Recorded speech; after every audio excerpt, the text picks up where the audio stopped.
Nung una, tayo'y magkaibigan.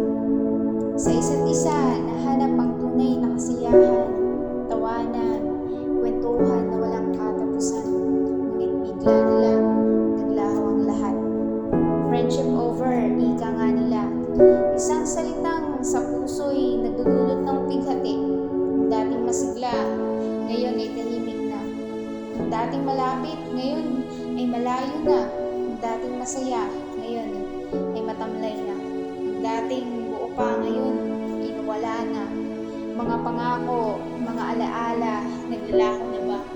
Mga tawanan, mga kwentuhan, alaala na lang ba? Ngayon, ang dating magkaibigan na sa magkaibang mundo na. Hindi ko alam kung may chance pa bang tayong muling magkaibigan. Araw-araw, hinihiling ko na sana bumalik yung dating tayo, yung masaya, yung walang problema, yung para bang pag tayong dalawa ang nagsasama, tila lahat ay masaya. Kapag dumating ang araw na makahanap ka na ng bago mong kaibigan, sana'y huwag mo akong kalimutan. Kasi kahit kailan, hindi kita makakalimutan.